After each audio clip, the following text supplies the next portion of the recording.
नमस्कार, exam happy by Jharkhand channel में आपका स्वागत है। तो दोस्तों जुड़ चुका हूं मैं यहां पर आपके लिए जेटेट परीक्षा 2025-26 की तैयारी को लेकर के। तो आप सभी जेटेट का परीक्षा देने के लिए तैयार होंगे।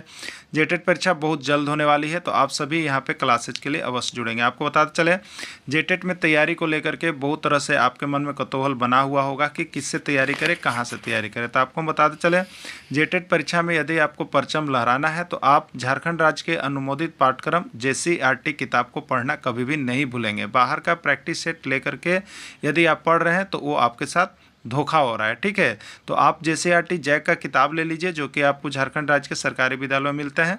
अगर आपको नहीं मिल पाता है तो हम देखिए यहाँ पे झारखंड राज्य के सरकारी विद्यालय से आपको हूबहू हैंड रिटेन नोट्स डेली बना करके, जो आपका न्यू सिलेबस आया है उसके आधार पर यहाँ पर सभी सब्जेक्ट का, चाहे आप 1 से 5 के शिक्षक हो, चाहे 6 से 8 का शिक्षक हो, सभी की तैयारी करवाते हैं।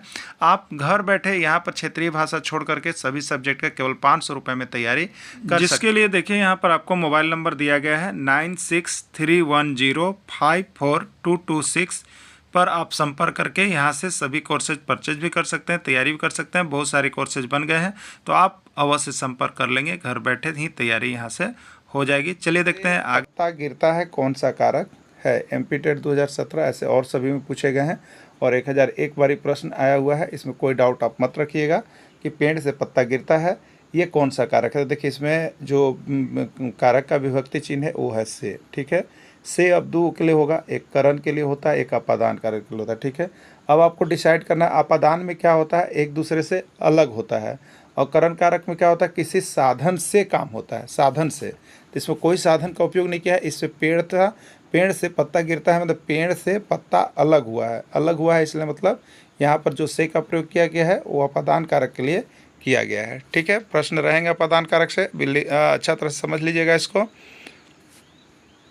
बिल्ली छत से कूद पड़ी, कौन सा कारक है? संप्रदान कारक, अपादान कारक, करण कारक, कर्म कारक, ठीक है। रीट 2019 का पूछा गया प्रश्न है, बिल्ली छत से कूद पड़ी। अभी बिल्ली छत पर थी और छत से कूद पड़ी, यानी छत से अलग हो गई है बिल्ली। बिल्ली छत से कूद पड़ी यानी बिल्ली छत से अलग हो गई है। अलग होने के लिए जो से आता है वो अपादान कारक के लिए आता है, तो राइट आंसर बी हो जाएगा।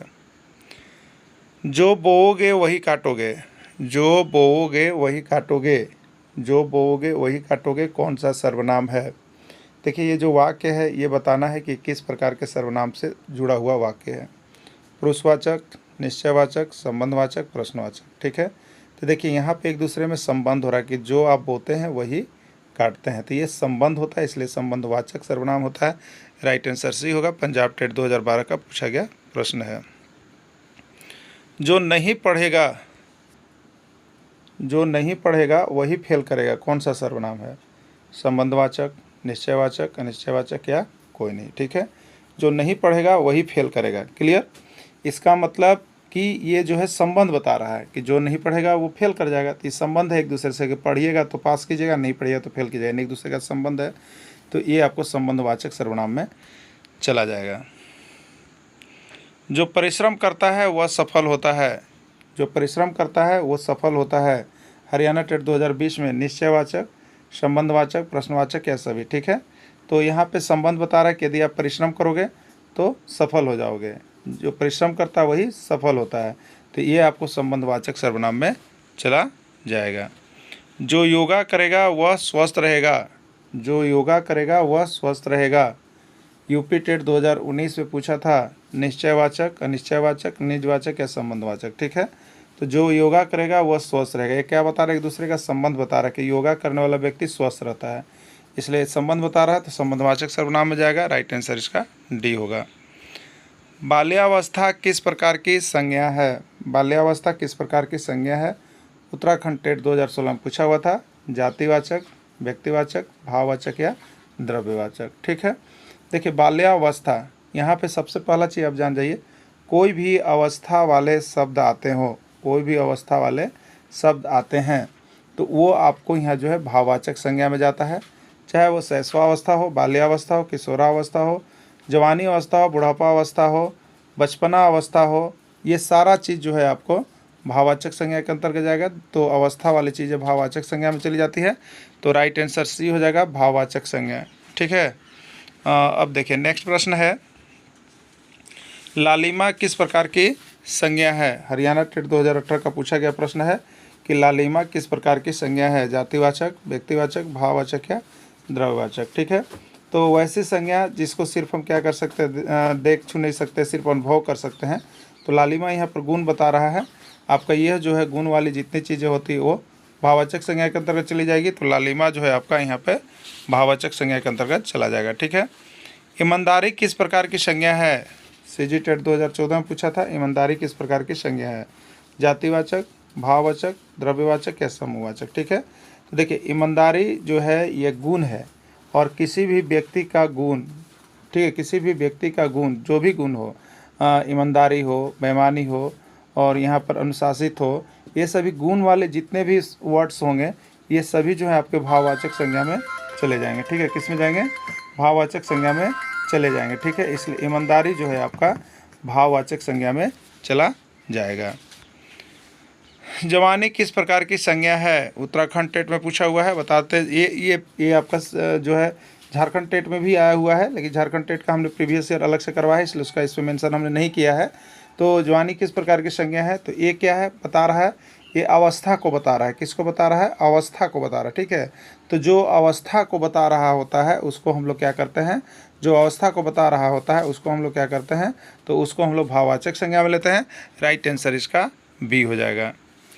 मान न मान मैं तेरा मेहमान लोकोक्ति का क्या अर्थ है? राटेट राजस्थान शिक्षक पात्रता परीक्षा 2017 में मान न मान मैं तेरा मेहमान लोकोक्ति का क्या अर्थ है?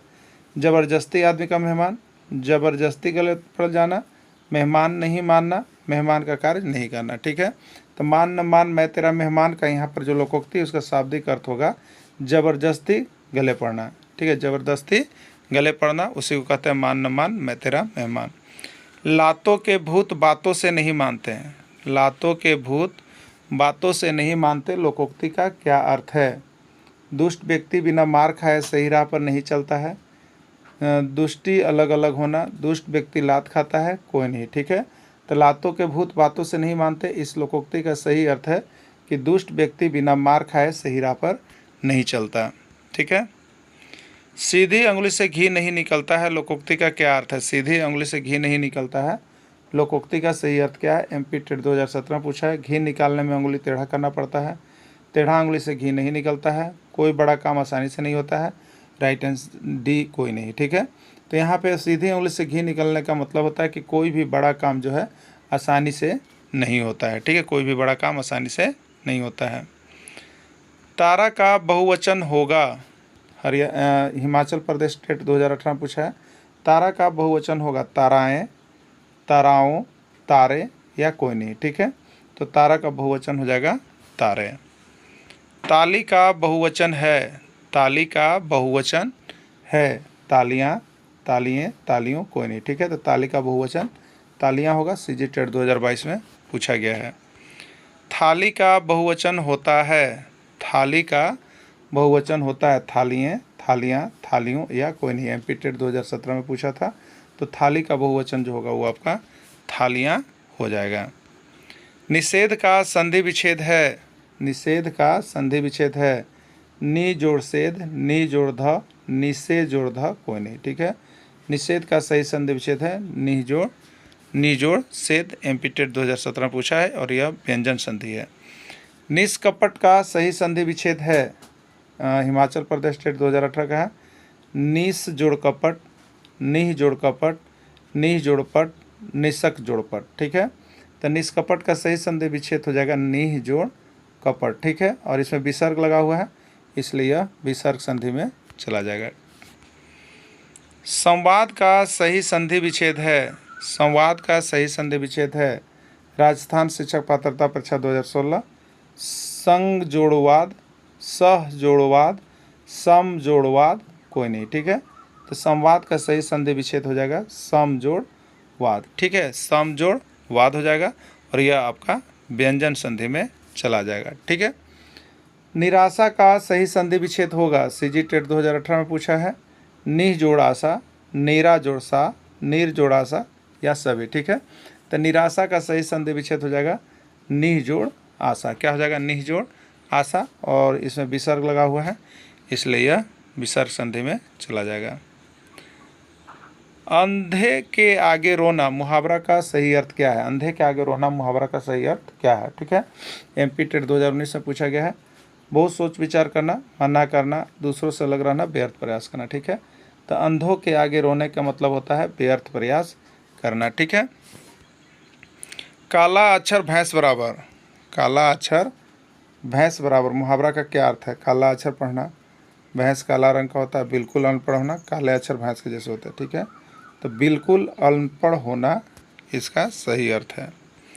गुल्लर का फूल होना मुहावरा का सही अर्थ है। उत्तराखंड टेट 2019 का पूछा गया प्रश्न। गुल्लर का फूल होना मुहावरा का सही अर्थ क्या है? सस्ता से प्राप्त होना, दुर्लभ होना, बहुत अधिक बात दिखाई देना, अथक परिश्रम करना। ठीक है, गुल्लर का फूल होना का शाब्दिक अर्थ है दुर्लभ होना। ठीक है, क्या होता है? दुर्लभ होना। चूना लगाना मुहावरा का सही अर्थ है। चूना लगाना बिहार टेट में पूछा है। चूना लगाना मुहावरा का सही अर्थ क्या है? गाल पर चूना लगाना, कपड़ा पर चूना लगाना, धोखा देना या नुकसान पहुंचाना। ठीक है, तो चूना लगाना मुहावरा का सही अर्थ है नुकसान पहुंचाना। ठीक है, नुकसान पहुंचाना चूना लगाना का अर्थ है। गंगा का पर्यायवाची शब्द है, यूपी टेट 2018 का है। गंगा का पर्यायवाची शब्द है भागीरथी, देवनदी, सुरसरिता या सभी। ठीक है, तो गंगा को भागीरथी भी कहते हैं, देवनदी भी कहते हैं, सुरसरिता भी कहते हैं। राइट आंसर डी सभी हो जाएगा। कपड़ा का पर्यायवाची शब्द है, सीजी टेट 2013 में पूछा है। कपड़ा का पर्यायवाची शब्द क्या है? वस्त्र, वसन, चीर या सभी। कपड़ा का पर्यायवाची शब्द है वस्त्र, वसन, चीर। राइट आंसर डी हो जाएगा, सभी हो जाएगा। कमल का पर्यायवाची शब्द है, हरियाणा टेट 2023 का पूछा गया प्रश्न है। राजीव, पंकज, जलज या सभी। तो कमल का पर्यायवाची शब्द जो हो जाएगा राजीव भी होता है, पंकज भी होता है, जलज भी होता है। राइट आंसर डी सभी हो जाएगा। उपवन का पर्यायवाची शब्द है उद्यान, वाटिका, बगीचा या सभी। उपवन को उद्यान भी कहा जाता है, वाटिका भी कहा जाता है, बगीचा भी कहा जाता है। राइट आंसर डी सभी हो जाएगा। पंजाब टेट 2015 का पूछा गया प्रश्न है। पूर्ण वर्तमान काल का उदाहरण है, पूर्ण वर्तमान काल का उदाहरण है आपको बताना है। पंजाब टेट 2018 में पूछा है। सीता किताब पढ़ चुकी होगी। सबसे पहले तो वर्तमान काल का पहचान है कि लास्ट में है होगा, तो यहाँ होगी यानी ये तो होगा नहीं। इसमें था है तो ये तो होगा नहीं।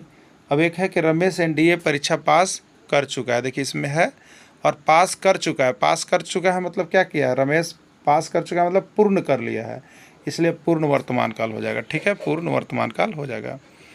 अपूर्ण वर्तमान काल का उदाहरण है, अपूर्ण वर्तमान काल का उदाहरण है। आप पुस्तक पढ़ रहे हैं, सीता सेव ला रही थी, वे बाजार जा रहे होंगे या कोई नहीं। ठीक है, अपूर्ण वर्तमान काल का उदाहरण क्या है आपको बताना है। ठीक है, सबसे पहले तो वर्तमान काल है, इसके लिए हमको पहचान होता है कि लास्ट में है होना चाहिए। तो आप ऑप्शन पहले देख लीजिए है किस में है एक पहला में है, इसमें थी है इसलिए होगा नहीं, इसमें होंगे इसलिए होगा, ये है। ठीक है, अपूर्ण यानी आप पुस्तक पढ़ रहे हैं। ठीक है, पहला चीज़ तो यही होगा। अब ये अपूर्ण है कि नहीं ये देखना है।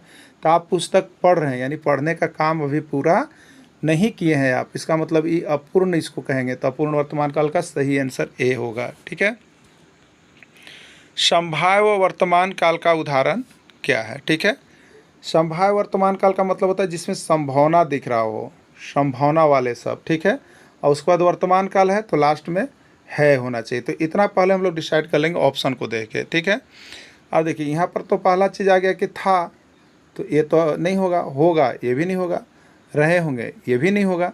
अब देखिए एक ऑप्शन बचा आपके पास सिर्फ डी, जिसमें है दिया हुआ। ठीक है दिया हुआ, है दिया हुआ तो क्लियर होगा कि वर्तमान है, लेकिन शायद है। तो देखिए शायद मतलब संभावना, तो संभावना वाली चीज़ों को संभाव्य वर्तमान काल में लेंगे। राइट आंसर डी हो जाएगा। सामान्य वर्तमान काल का उदाहरण है, सामान्य वर्तमान काल का उदाहरण राम सोता था, रमन क्रिकेट खेलता था, आप जाएंगे कोई नहीं। ठीक है, वर्तमान काल है, सबसे पहले है होगा और इसमें सामान्य होता है, प्रेजेंट इंडेफिनिट टेंस होता है, यानी कोई चीज़ से बताया जाता है। तो रमन क्रिकेट खेलता है, ये सामान्य वर्तमान काल का उदाहरण है। जेब कतरा में समास है, जेब कतरा में कौन सा समास है? तत्पुरुष, द्वंद्व, द्विगु या बहुब्रीहि। ठीक है, जेब कतरा मतलब क्या होता है? इसका जब हम विग्रह करेंगे तो जेब को कतरने वाला, जेब को कतरने वाला। ये को क्या है? ये कारक का चिन्ह है, कारक का चिन्ह है।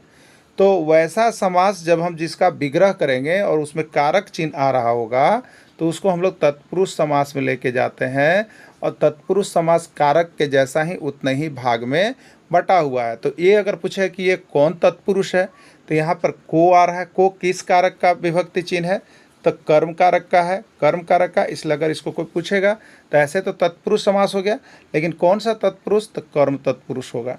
क्लियर? इसका मान ज्ञात करें, x का मान ज्ञात करें। यहाँ पे देखिए एक फिगर दिया गया है, ये 3x है और ये 6x है। तो x का मान कितना होगा बताना है, 10, 20, 30 या 40। यूपी टेट 2018 में पूछा गया था। ठीक है, तो एक सरल रेखा या सीधी रेखा पर बताइए कितने डिग्री का कोण बनता है? एक सरल रेखा या सीधी रेखा पर कितना डिग्री का कोण बनता है? 180 डिग्री का बनता है। ठीक है, ये दो भाग में बट गया, ये 3x है और ये 6x है। ठीक, तो ये दोनों का योग कितना होगा? एक सरल रेखा पर सभी कोनों को जोड़ दीजिएगा तो उसका मान 180 होगा। तो आपको हो गया कितना? यहाँ पे देखिए, तो हो गया आपका 3x प्लस 6x और बराबर कितना हो गया? 180 डिग्री। 3x और 6x 9x बराबर कितना हो गया? 180 डिग्री। x बराबर कितना हो गया? 180 डिग्री बट्टे 9, 20 डिग्री, यानी 20 डिग्री इसका आंसर हो गया। ठीक है, 20 x का मान 20 डिग्री हो गया, राइट आंसर 20 डिग्री होगा। चलिए अगला प्रश्न है, यहाँ पे x का मान ज्ञात करें। ये भी ज्योमेट्री से है, x का मान ज्ञात करें। ठीक है, ये भी उसी तरह का एक सरल रेखा या सीधी रेखा पर आप 10, 20, 30 कै को भी कोण बना दीजिए, सबका योग कितना होगा? 180 ही होता है। ठीक है, एमपी टेट 2014 का प्रश्न है। तो यहाँ पे सरल रेखा के गुण से क्या हो गया? आप लिखिएगा x plus 2x plus 3x बराबर कितना हो गया? 180 डिग्री। ठीक है, x और 2x 3x और 3x 6x, 6x बराबर कितना हो गया? 180 डिग्री। अब x बराबर कितना हो गया? 180 डिग्री बट्टे 6 यानी 30 डिग्री। तो राइट आंसर 30 डिग्री हो गया। 30 डिग्री किस में? ए में है, तो ए इसका राइट आंसर हो जाएगा। ठीक है, चलिए अगला देखिएगा। दी गई आकृति में वाह्य कोण का मान ज्ञात करें। यूपी टेट 2014 में वाह्य कोण का मान ज्ञात करना है। यहाँ पर देखिए क्या होगा? ये वाह्य कोण है बाहर, तो देखिए वाह्य कोण यानी किस पर बन रहा है? सी पर बन रहा है। तो वाह्य कोण हमेशा अभिमुख अंतः कोण का योगफल होता है।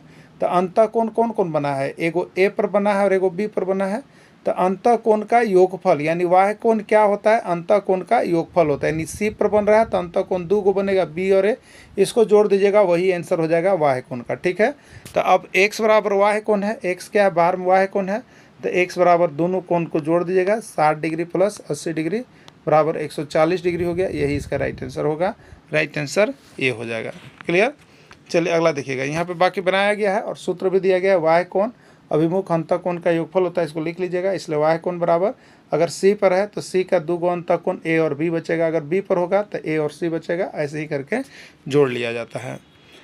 दी गई आकृति में वाह्य कोण का मान ज्ञात कीजिए। ठीक है, तो वाह्य कोण बराबर क्या होता है? अभी आपको बताए थे, वाह्य कोण बराबर अभिमुख अंतः कोण का योगफल। तो यहाँ पर अभिमुख अंतः कोण में एगो x है, वाह्य कोण बराबर कर दीजिए x है और प्लस कितना है? 65 डिग्री। x का मान निकालना तो x इधर ही रह जाएगा, 65 डिग्री किधर रह जाएगा? 130 माइनस 65 हो जाएगा। तो x बराबर हो जाएगा 130 degree minus 130 degree minus 65 degree. ठीक है, तो कितना हो जाएगा? बराबर 65 डिग्री इसका राइट आंसर हो जाएगा। 65 किस में है? बी में है, तो बी इसका राइट आंसर हो जाएगा। ठीक है, बाकी यहाँ पर देखिए बनाया हुआ है। चलिए अगला प्रश्न है, 3 अंक की सबसे छोटी संख्या में 2 अंक की सबसे छोटी संख्या से भाग देने पर क्या प्राप्त होगा? ठीक है, 3 अंक की सबसे छोटी संख्या में 2 अंक की सबसे छोटी संख्या से भाग देने पर क्या प्राप्त होगा? 10 होगा, 100 होगा, 1000 होगा, कोई नहीं। ठीक, चलिए देखिए 3 अंक की सबसे छोटी संख्या क्या होता है? तो 3 अंक की सबसे छोटी संख्या 1 पर 2 गो जीरो, और 2 अंक की सबसे छोटी संख्या तो 1 पर 1 गो जीरो। 10 दहेम कितना हो गया? 100 बराबर 10 आंसर हो गया। ठीक है, 10 आंसर हो गया, तो 10 यहाँ पे बनाया हुआ है। राम सेवक को 8880 रुपये को अपनी 4 बेटियों में बराबर बराबर बांटना चाहता है। प्रत्येक को कितनी कितनी राशि मिलेगी? सीजी टेट 2017 में पूछा था। 222, 220, 2220 या कोई नहीं। ठीक है, तो 4 भाग में बांटना है, तो 8880 को 4 भाग में हम बांटेंगे, 4 से भाग देंगे तो 4 दूनी 8 हो गया, फिर यहाँ पर 8 होता रहेगा, 4 दूनी 8 हो गया, फिर 8 उठाएंगे, 4 दूनी 8 हो गया, 0। ठीक है, यानी 2220 रुपये यहाँ पे आ जाएंगे, राइट आंसर सी हो जाएगा। 42 मीटर, 49 मीटर तथा 63 मीटर लंबाई वाले लकड़ी को लंबाई वाले छोटे छोटे टुकड़ों में विभाजित करना है। प्रत्येक टुकड़े की अधिकतम लंबाई क्या होगी, ये आपसे पूछा जा रहा है। ठीक है, एमपी टेट 2018 का पूछा गया प्रश्न है। प्रत्येक टुकड़े की अधिकतम लंबाई, देखिए कभी भी आपसे एक न्यूनतम पूछता है, एक अधिकतम पूछता है। अधिकतम पूछेगा तो आपको ये दी गई संख्या का एचसीएफ निकालना है, और न्यूनतम पूछेगा तो आपको एलसीएम निकालना है। ठीक है, तो अधिकतम क्या होगा, तो यहाँ पर देखिए भाग विधि द्वारा या भाज्य गुणनखंड विधि द्वारा आप एचसीएफ निकाल सकते हैं। 42 को आप तोड़िएगा तो 42 का खंड होगा 2 गुने 3 गुने 7। 49 को तोड़िएगा तो 7 गुने 7। 63 को तोड़िएगा 3 गुने 3 गुने 7। अब देखना है कि तीनों में सबसे अधिक जो है कौन मिल रहा है तीनों में, तो तीनों में 7 मिल रहा है। ठीक है, तीनों में क्या मिल रहा है, 7 मिल रहा है, इसलिए जो तीनों में मिलेगा वही उसका एचसीएफ हो जाएगा। बाकी भाग विधि से भी देखिए आप इस तरह से दे सकते हैं। 42 से 49, तो यहाँ पर एचसीएफ 7 आया। अब 7 को कर लीजिएगा, 42 49 63 से, 63 से कर लीजिएगा तो 63 से 7 बार में कट जाएगा, इसलिए एचसीएफ इसका 7 हो जाएगा। तो भाग विधि से भी देख सकते हैं। दो संख्या का मौसम 25 है और तथा लौसत 60 है। यदि एक संख्या 20 है तो दूसरी संख्या ज्ञात कीजिए। हरियाणा टेट 2016 में पूछा था। 70, 75, 80 या 50 है। ठीक है, देखिए इसका सूत्र याद कर लीजिएगा। दो संख्याओं का योगफल, ठीक है, दो संख्याओं का गुणनफल है। ठीक, गुणनफल, तो दो संख्या का गुणनफल बराबर होता है, दो संख्या का गुणनफल बराबर होता है एचसीएफ इंटू एलसीएम। ठीक है, तो दो संख्या में एक संख्या 20 है, दूसरा संख्या नहीं पता है तो x मान लिए। एचसीएफ मौसम पता है हमको 25 और एलसीएम हमको पता है 60। तो यहाँ पर यही ना इस संख्या को निकालना है। ठीक है, तो x बराबर क्या हो जाएगा बताइए, तो 25 गुने 60 और इसके बट्टा में हो जाएगा 20। ठीक है, 20 दिया कितना हो गया 60, अब 25 दिया 75, यानी दूसरी संख्या जो है वो कितना है 75 है। 75 किस में है, बी में है, राइट आंसर इसका बी हो जाएगा। बाकी यहाँ पे देखिए बहुत ही विधिवत आपका हमने सूत्र लिख के बना दिया है। सूत्र होता है पहली संख्या गुने दूसरी संख्या बराबर लसा गुने मौसा। ठीक है, या इसी को सूत्र में कहते हैं दो संख्या का गुणनफल बराबर एलसीएफ गुने एचसीएम, या इसी को कह सकते हैं पहली संख्या गुने दूसरी संख्या बराबर एचसीएफ इंटू एलसीएम। 4 गो में से कोई 3 को दिया हुआ रहेगा और एक गो आपको निकालने के लिए हमेशा पूछा जाता है। ठीक है, तो इस प्रश्न में भी 4 में से 3 देखिए दिया हुआ है आपको। मौसा दिया हुआ है 25, लसा दिया हुआ है 60, पहली संख्या दिया हुआ है 20, दूसरी संख्या पूछ रहा है, तो इसको हम लोग x मान के बना लेंगे। ठीक है, तो क्या हो गया यहाँ पे देखिए, पहली संख्या गुने दूसरी संख्या बराबर मौसा गुने लसा, तो पहली संख्या 20, दूसरी संख्या को x माने x, या प्रश्नवाचक चिन्ह प्रश्न 25 गुने 60 काट दीजिएगा, आपका आंसर आ गया है। क्लियर। अगला प्रश्न है देख करके, यहाँ पे आकृति को देख करके मान बतलाना। ठीक है, आकृति को देख करके क्या करना है, मान बताना है। देखिए इस तरह का आकृति जो बना हुआ है, इस तरह का आकृति सीधे जो बना हुआ है, ठीक है, ये आकृति, इसमें बाहर पर कोण बना हुआ है, कितना बना हुआ है 160 डिग्री। ठीक है, ये वाह्य कोण है, जो बाहर में कोण बनता है उसको वाह्य कोण कहते हैं।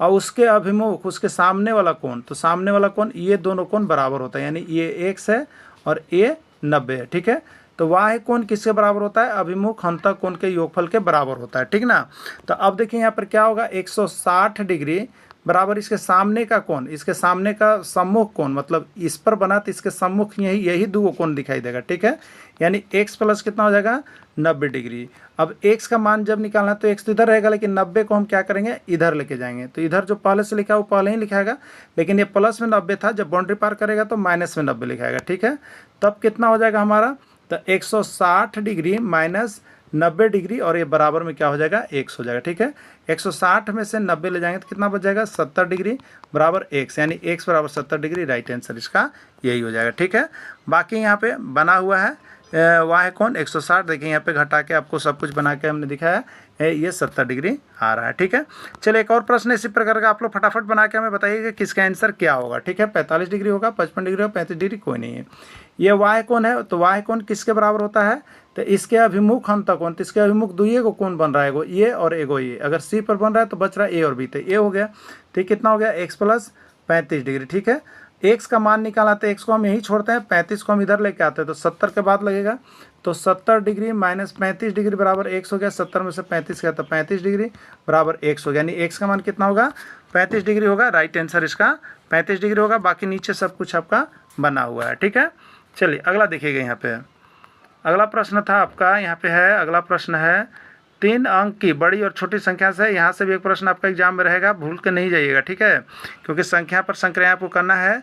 3 अंक की बड़ी संख्या, ठीक है, 3 अंक की बड़ी संख्या और 3 अंक की सबसे छोटी संख्या का योगफल क्या होगा, हरियाणा टेट 2022 में पूछा गया है, ठीक है। 3 अंक की सबसे बड़ी संख्या और 3 अंक की सबसे छोटी संख्या का योगफल क्या होगा, ठीक है। चलिए बड़ी संख्या और छोटी संख्या का पहले हम लोग कंसेप्ट क्लियर कर लेते हैं। अगर कोई बोलेगा 1 अंक की बड़ी संख्या तो 1 × 9, 2 अंक की बड़ी संख्या 2 × 9, 3 अंक की बड़ी संख्या 3 × 9, 4 अंक की बड़ी संख्या 4 × 9, याद रखिएगा 5 अंक का 5 × 9 ये होता है। अब छोटी संख्या का कंसेप्ट क्लियर करते हैं। तो 2 अंक की छोटी संख्या तो 1 हमेशा लिखना है और 2 अंक है इसलिए 0, 1 को दीजिएगा 10। 3 अंक की छोटी संख्या 1 हमेशा और 3 है इसलिए 0, 2 को 100। 4 अंक की छोटी संख्या 1 और 0 का होगा बताते चलिएगा 3। 5 अंक की छोटी संख्या 1 और 0 का होगा 4 को होगा। क्लियर हो गया होगा ना। तो इस तरह से हम इसको बनाएंगे ना, जो भी पूछेगा। तो पूछा 3 अंक की बड़ी संख्या तो क्या लिखे बताइए, 3 को 9 लिख दिए। और 3 अंक की सबसे छोटी संख्या तो 1 और 3 अंक है तो क्या 0, 2 को 0। इसको जोड़ देंगे हम, योगफल पूछा है तो जोड़ेंगे 9 9 9 1 10, ठीक है।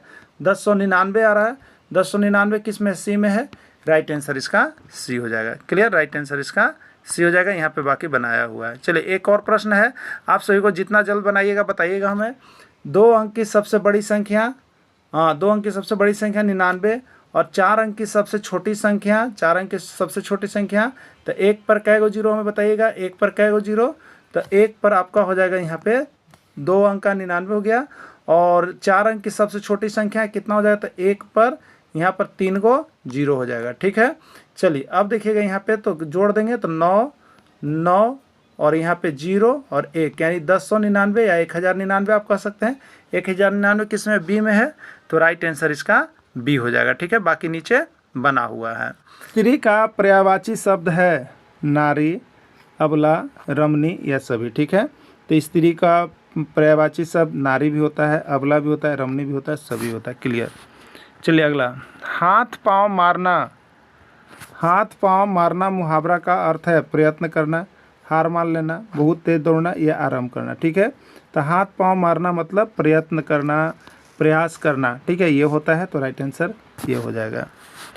परोपकार का सही संधि विच्छेद है। परोपकार का सही संधि विच्छेद है परो जोड़ पकार, पर जोड़ उपकार, परी जोड़ पकार या कोनी, ठीक है। तो परोपकार का सही संधि विच्छेद हो जाएगा पर जोड़ उपकार, पर जोड़ उपकार परोपकार होता है। राइट आंसर बी हो जाएगा। क्लियर। चलिए नेक्स्ट देखिएगा, पुस्तक का बहुवचन होगा पुस्तक, पुस्तकाएं, पुस्तकें या सभी। तो पुस्तक का बहुवचन पुस्तकें होता है। क्या होता है, पुस्तकें। राइट आंसर सी हो जाएगा। चलिए क्वेश्चन नंबर 28 है, अंधे के हाथ बटेर लगना लोकोक्ति का सही अर्थ क्या है। अच्छे कर्म का फल खराब होता है, अन्यास मनचाही वस्तु मिल जाना, अंधा को बटुआ मिलना या सभी, ठीक है। तो अंधे के हाथ बटेर लगना मतलब क्या होता है कि अन्यास मनचाही वस्तु मिल जाना, ठीक है। अगला प्रश्न है, सेना किस प्रकार की संज्ञा है। जातिवाचक, समूहवाचक, भाववाचक या द्रव्यवाचक, ठीक है। सेना हमेशा समूह में रहते हैं, टुकड़ियों में रहते हैं, इसलिए ये हमेशा समूह में ही जाएगा। राइट आंसर समूहवाचक संज्ञा हो जाएगा, ठीक है। संज्ञा के बदले में आने वाला शब्द कहलाता है, संज्ञा के बदले में आने वाला शब्द क्या कहलाता है, सर्वनाम, क्रिया, क्रिया विशेषण या कोई नहीं, ठीक है। तो संज्ञा के बदले में आने वाला शब्द हम लोग क्या कहते हैं, सर्वनाम कहते हैं, ठीक है। अगला प्रश्न ईवीएस से है, परिवार किससे कहते हैं। माता पिता और बच्चों का समूह, एक दूसरे से संबंधित लोगों का समूह, एक ही घर में रहने वाले लोगों का समूह। राइट आंसर डी सभी। तो परिवार इन सभी को कहते हैं। राइट आंसर डी होगा, सभी हो जाएगा, ठीक है। शाकाहारी जीव का उदाहरण है गाय, बकरी, हिरन, सभी। गाय शुद्ध शाकाहारी है, बकरी भी शुद्ध शाकाहारी है, हिरन भी शुद्ध शाकाहारी है। राइट आंसर डी इसका सभी हो जाएगा, ठीक है। सोनम की दादी, सोनम की दादी को रात में कम दिखलाई देता है, वह किस रोग से ग्रसित है। मिनी माता, रतौंधी, ग्वाइटर या बेरी, ठीक है। सोनम की दादी को रात में कम दिखलाई देता है, वह किस रोग से ग्रसित है, तो वह रतौंधी रोग से ग्रसित है। वो किस रोग से ग्रसित है, रतौंधी रोग से ग्रसित है। एनपीके है, देखिए यही प्रश्न आपका देखिएगा 2012 में प्रश्न पूछा था, 2016 में प्रश्न पूछा था, एनपीके है। तो तो N से नाइट्रोजन, P से फास्फोरस और K से पोटेशियम। राइट आंसर ये होगा नाइट्रोजन, पोटेशियम, कोबाल्ट। ये गलत हो गया। निकेल, फास्फोरस गलत हो गया, कोई नहीं। ठीक है, चलिए अगला है यहाँ पे, पौधों के लिए पोषण में जिस खनिज की कम मात्रा में आवश्यकता होता है वह क्या कहलाता है? ठीक है, बृहद पोषक तत्व, सूक्ष्म पोषक तत्व, ए और बी दोनों है, कोई नहीं। ठीक है, तो पौधों के लिए पोषण में जिस खनिज मात्रा की कम मात्रा में आवश्यकता होती है उसको हम लोग देखिए कहते हैं सूक्ष्म पोषक तत्व। जिसको कम मात्रा में आवश्यकता होगा उसको सूक्ष्म पोषक तत्व के नाम से जानेंगे। ठीक है, सूक्ष्म पोषक तत्व के अंतर्गत आता है आयरन, जिंक, क्लोरीन, कोई नहीं या सभी। ठीक है, तो सूक्ष्म मात्रा में आयरन की आवश्यकता होती है, जिंक की आवश्यकता होती है, क्लोरीन की आवश्यकता होती है, यानी डी में हो जाएगा सभी, डी सभी होगा। भोजन का काम क्या है? आपको बताना है कि भोजन का काम क्या है। ऊर्जा प्रदान करना, शारीरिक वृद्धि, रोगों से सुरक्षा या सभी। ठीक है, तो भोजन का काम क्या है? शरीर को ऊर्जा प्रदान करना भी है, शारीरिक वृद्धि भी करना है, रोगों से सुरक्षा भी देना है। राइट आंसर डी हो जाएगा, यानी सभी होगा। जो हमें भोजन काम है ये सभी काम है आपका। ठीक है, सबसे ज़्यादा लौह स्रोत पाया जाता है, इसमें कौन सा ऐसा जो सब्जी है उसमें सबसे ज़्यादा मात्रा में आपको लौह स्रोत पाया जाता है? पपीता में, गाजर में, मूली में या पालक में? किस में पाया जाता है? तो सबसे ज़्यादा लौह स्रोत जो है वो आपका देखिए पाया जाता है पालक में। किस में पाया जाता है? पालक में पाया जाता है सबसे ज़्यादा लौह स्रोत। ठीक है, कैल्शियम सबसे अधिक किस में पाया जाता है? पपीता, गाजर, पालक या अंडा और दूध। ठीक है, तो कैल्शियम सबसे अधिक किस में पाया जाता है?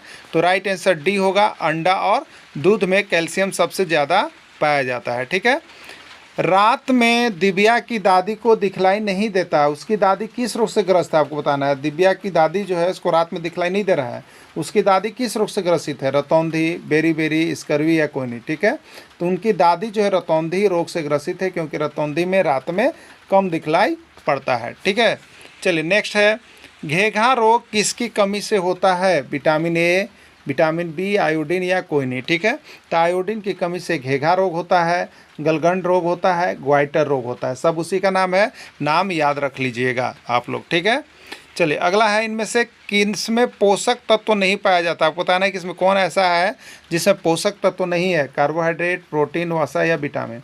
तो कार्बोहाइड्रेट हमारे पोषक तत्व है, प्रोटीन भी पोषक तत्व है, वसा पोषक तत्व है, लेकिन विटामिन ये क्या है?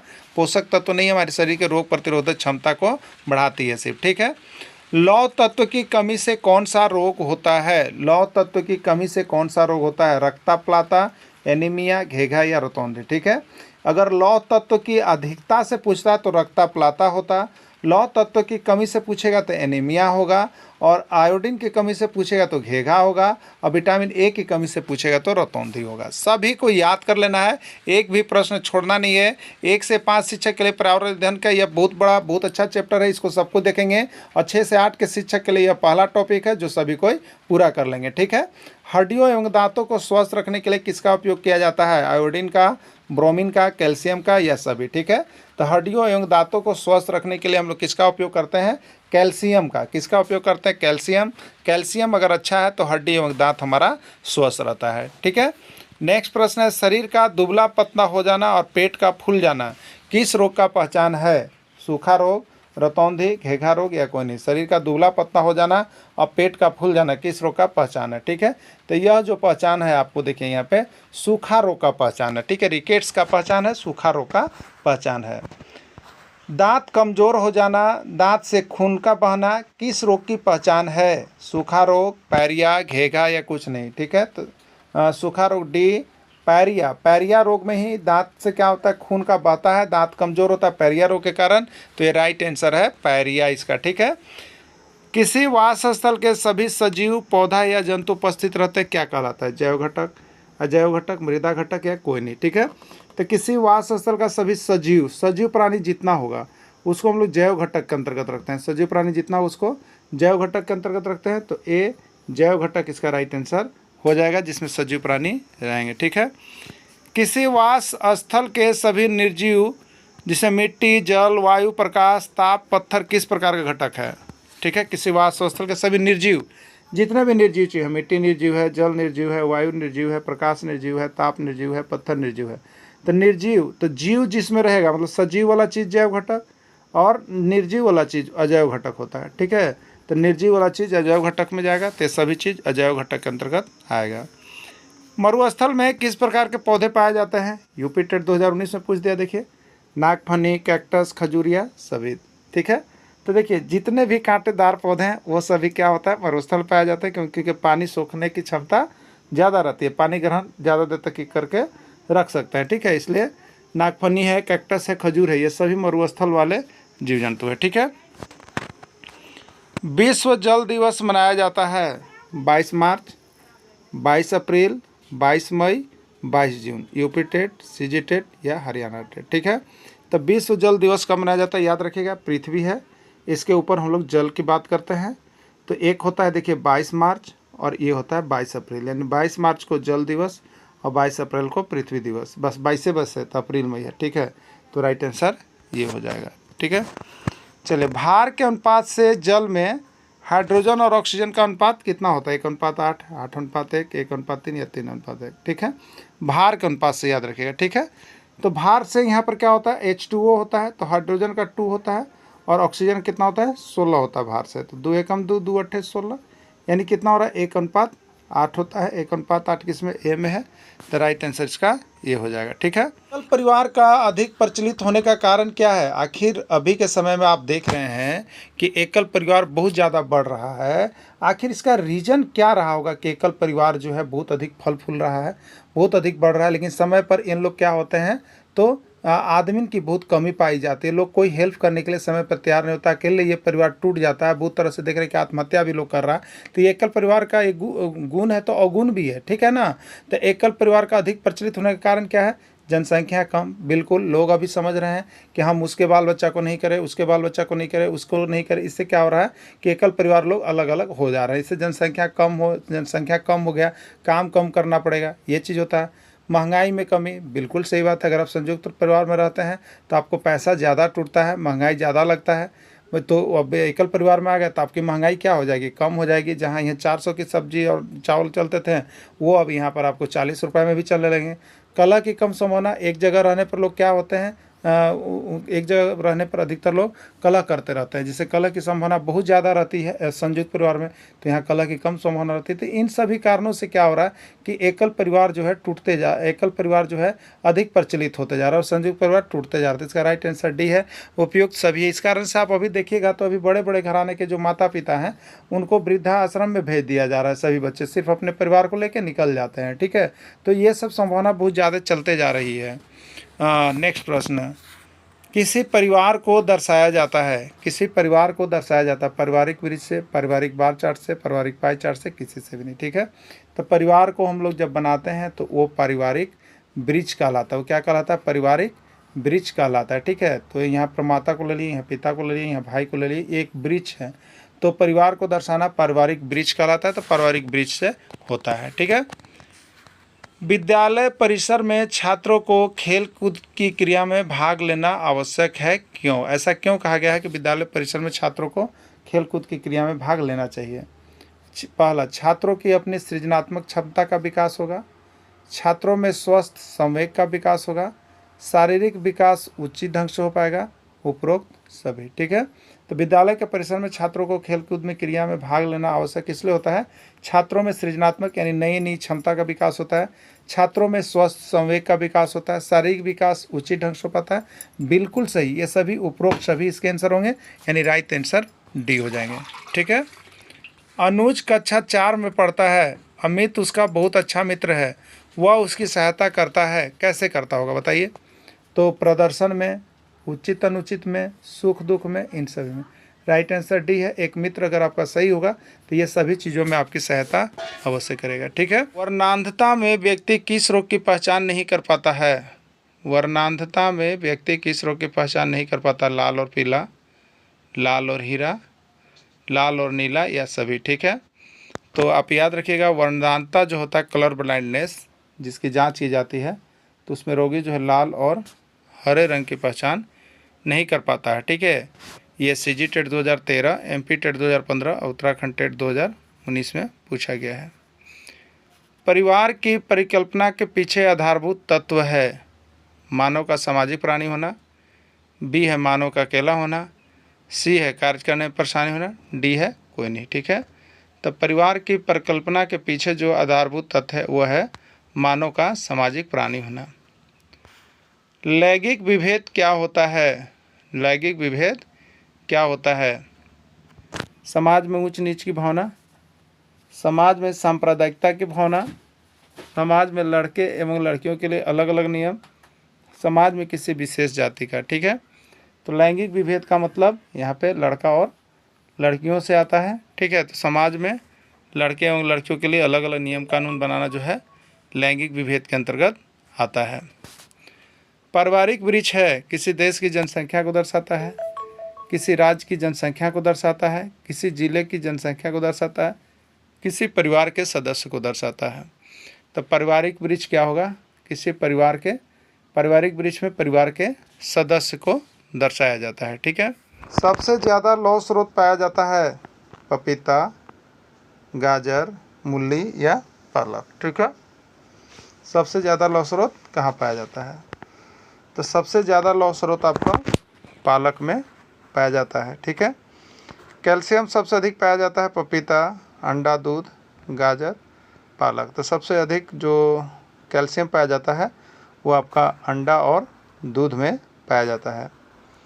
घेघा रोग किसकी कमी से होता है? विटामिन सी, कैल्शियम, आयोडीन या रुक्षांश। ठीक है, तो घेघा रोग किसकी कमी से होता है?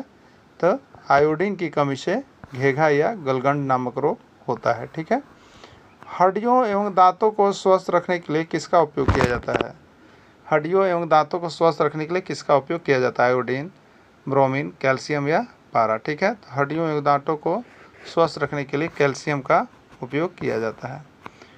मानव अपनी आवश्यकता की पूर्ति के लिए जो आवास बनाता है कहलाता है मानव निर्मित आवास, मरुस्थलीय आवास, जलीय आवास या कोई नहीं। ठीक है, मानव अपनी आवश्यकता की पूर्ति के लिए जो आवास बनाता है उसको हम लोग यहाँ पे कहते हैं मानव निर्मित आवास। ठीक है, जो घर लंबी समयावधि के लिए बनाया जाता है उसको कौन सा घर कहते हैं? स्थायी आवास, अस्थायी आवास, दोनों या कोई नहीं। ठीक है, तो जो घर लंबी समयावधि के लिए बनाया जाता है उसको हम लोग अस्थायी आवास कहते हैं। ठीक है, अस्थायी आवास है तंबू, झोपड़ी, इग्लू या सभी। अस्थायी आवास कौन है? तो तंबू भी अस्थायी है, कुछ समय के लिए लोग अगर पुलिस जाते हैं तो वहाँ पर तंबू लगा के रहते हैं, फिर वहाँ से लेकर के चले जाते हैं। झोपड़ी भी अस्थायी है, इग्लू भी बर्फ़ का घर अस्थायी है। राइट आंसर डी सभी हो जाएगा।